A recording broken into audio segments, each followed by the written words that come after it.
Hi hello, മണികണ്ഠനാണ്. ഞാനിന്ന് വന്നിരിക്കുന്നത് കഴിഞ്ഞ ദിവസം നമ്മുടെ മെന്റലിസ്റ്റ് അനന്ത് ഇൻസ്റ്റഗ്രാമിൽ ഹിപ്നോട്ടിസം റിലേറ്റഡ് ആയിട്ട് ഒരു അവയർനെസ് പോസ്റ്റ് ഇട്ടിട്ടുണ്ടായിരുന്നു.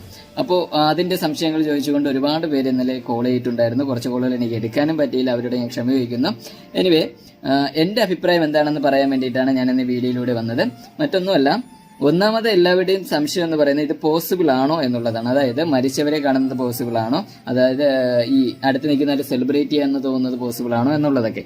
അത് 100% പോസിബിൾ ആണ്. കാരണം എന്ന് പറയുന്നത്, നമുക്കറിയാം മാജിക് മെന്റലിസം എന്നൊക്കെ പറയുന്ന ഒരു പെർഫോമിംഗ് ആർട്ട് ആണെങ്കിലും നമുക്ക് ഹിപ്നോട്ടിസം എന്ന് പറയുന്നത് സൈക്കോളജിസ്റ്റുകൾ ഉപയോഗിക്കുന്ന ഒരു ക്ലിനിക്കലി ഉപയോഗിക്കുന്ന ഒന്ന് തന്നെയാണ്.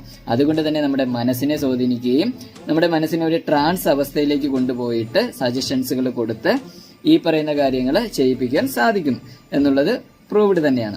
പിന്നെ മറ്റൊന്നുള്ളത്, എന്താണ് ഇവിടെ പ്രശ്നം എന്നുള്ളതാണ്. എന്താണ് പ്രശ്നം എന്ന് പറഞ്ഞാൽ, ഇന്നിത് പെർഫോം ചെയ്യുന്ന ഒരുപാട് പേരുണ്ട്. അപ്പോൾ ഇതിൽ A to Z അറിയാവുന്ന ഒരുപാട് പേരുണ്ട്. അവരെയല്ല ഞാൻ ഉദ്ദേശിക്കുന്നത്. ABCD പോലും അറിയാതെ കുറച്ച് കാര്യങ്ങൾ ഇന്നത് ചെയ്താൽ ഇന്നത് സംഭവിക്കും എന്ന് അറിഞ്ഞു വെച്ചുകൊണ്ട് ചെയ്യുന്ന മെച്യൂരിറ്റി ഇല്ലാതെ അല്ലെങ്കിൽ ഇമോഷണലി മെച്യൂരിറ്റികളൊന്നും ആവാത്ത ഒരുപാട് പേര് ഇത് ചെയ്യുന്നുണ്ട്. അപ്പോൾ അത്തരക്കാരിത് ചെയ്യുന്നത് കൊണ്ട് ഇത് ആരുടെ അടുത്താണോ ചെയ്യുന്നത് അവർക്ക്, ബാധിക്കപ്പെടുന്നവർക്ക് ബുദ്ധിമുട്ടുണ്ടാകാൻ സാധ്യതയുണ്ട് എന്നുള്ളത് കൊണ്ട് തന്നെയാണ് അത്തരത്തിലൊരു പോസ്റ്റ് വന്നത് എന്ന് വിശ്വസിക്കുന്നത്. ഇത് എന്റെയും വലിയൊരു സംശയമായിരുന്നു.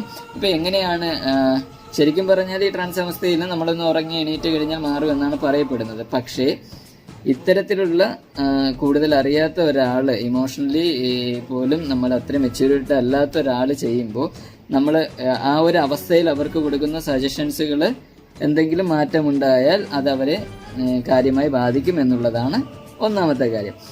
രണ്ടാമത്തെ കാര്യം എന്ന് പറഞ്ഞാൽ, നമ്മളിപ്പോൾ ഇമോഷൻ ഉപയോഗിച്ചിട്ട് നമ്മളിപ്പോൾ ഒരു ഫിലിം സ്റ്റാറിനെ കാണുന്നു, അതൊരു വിഷയമുള്ള കാര്യമല്ല. അത് അപ്പോഴും കഴിഞ്ഞു, ആ സന്തോഷം കഴിഞ്ഞു, ഉറങ്ങി എണീച്ചാൽ തീർന്നു. പക്ഷേ നമ്മൾ മരണപ്പെട്ട ഒരാളെ കാണണമെന്ന് പറഞ്ഞുകൊണ്ട് നമ്മൾ മുന്നിൽ നിൽക്കുന്നു, നമുക്കൊരാളെ അങ്ങനെ തോന്നുന്നു.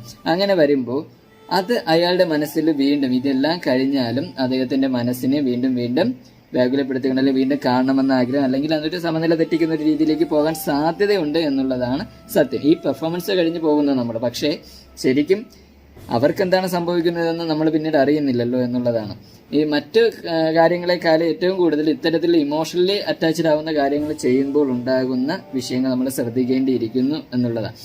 ഇത്തരത്തിലുള്ള വീഡിയോയുടെ അടിയിൽ ഒരുപാട് പേര് കമന്റ് ചെയ്യുന്നു, എനിക്കും കാണാനുണ്ട്, എനിക്കും കാണണമെന്ന്. പക്ഷെ ഞാൻ അവരോട് ഒരു കാര്യം പറഞ്ഞോട്ടെ, അവരെ നമുക്ക് നഷ്ടമായ സമയത്ത് നമ്മൾ എത്രമാത്രം വിഷമിച്ചു, അതിൽ നിന്ന് ഓവർകം ചെയ്ത് എത്രത്തോളം കഷ്ടപ്പെട്ടു, ഇതെല്ലാം നമുക്കറിയാവുന്ന കാര്യമാണ്. അതേ അവസ്ഥ എന്തിനാണ് നമ്മൾ വീണ്ടും ക്രിയേറ്റ് ചെയ്യാൻ ശ്രമിക്കുന്നത് എന്നതാണ് ഒരു ചോദ്യം. പിന്നെ ഇതൊരു തെറാപ്പിയൊക്കെ ചെയ്യാവുന്ന ഒരു ഹിപ്നോട്ടിക് തെറാപ്പികളൊക്കെ ഉള്ള ഒരു സംഭവം തന്നെയാണ്. അതുകൊണ്ട് അങ്ങനെയാണെങ്കിൽ നമ്മൾ ഓതറൈസ്ഡ് ആയിട്ടുള്ള ഒരു സൈക്കോളജിസ്റ്റിനെയാണ് നമ്മൾ കൗൺസിൽ ചെയ്യാവുന്നത്. അപ്പോൾ എനിവേ, തെറ്റിദ്ധാരണകൾ പെടാതിരിക്കട്ടെ. ഇത് ഇനി നല്ല നല്ല A to Z പഠിച്ച് നല്ല നല്ല പെർഫോമൻസുകൾ നടത്തുന്നവർ പെർഫോം ചെയ്തുകൊണ്ടേയിരിക്കട്ടെ. ഒന്നും അറിയാത്തവർ, ABCD അറിയാത്തവർ 100% പഠിച്ചതിന് ശേഷം മാത്രം മറ്റുള്ളവരുടെ മനസ്സ് വെച്ച് കളിക്കുക എന്നുള്ളത് മാത്രമാണ് എനിക്ക് പറയാനുള്ളത്. മറ്റൊരു കാര്യം കൂടി പറഞ്ഞുകൊള്ളട്ടെ, പലരും പറഞ്ഞതിൻ്റെ കൂടെ ഞാൻ ഒരുപാട് പേരെടുത്ത് ഇതെല്ലാം പെർഫോം ചെയ്തിട്ടുണ്ട്. പക്ഷേ അവർക്കൊന്നും ഒരു ബുദ്ധിമുട്ടും ഉണ്ടായിട്ടില്ല എന്ന് പറയുന്ന സിറ്റുവേഷനിൽ അവർക്കുണ്ടാവുന്ന ബുദ്ധിമുട്ട് നമുക്കറിയത്തില്ല.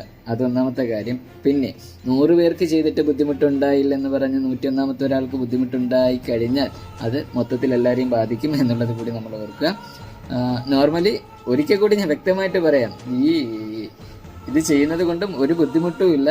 ഇതിൽ ഇത്തിരി ഇമോഷണൽ ഫീൽ ആയിട്ടുള്ള കാര്യങ്ങൾ ചെയ്യുമ്പോൾ ഉണ്ടാകുന്ന ബുദ്ധിമുട്ടുണ്ടാകാൻ സാധ്യതയുണ്ട് എന്നുള്ളത് മാത്രമാണ് പറയുന്നത്. എനിവേ, എന്റെ അഭിപ്രായം എത്രമാത്രമാണ്. ആർക്കും ഒന്നുകൊണ്ടും ബുദ്ധിമുട്ടുകൾ ഉണ്ടാകരുത് എന്ന് പ്രാർത്ഥിക്കുന്നു. Bye bye.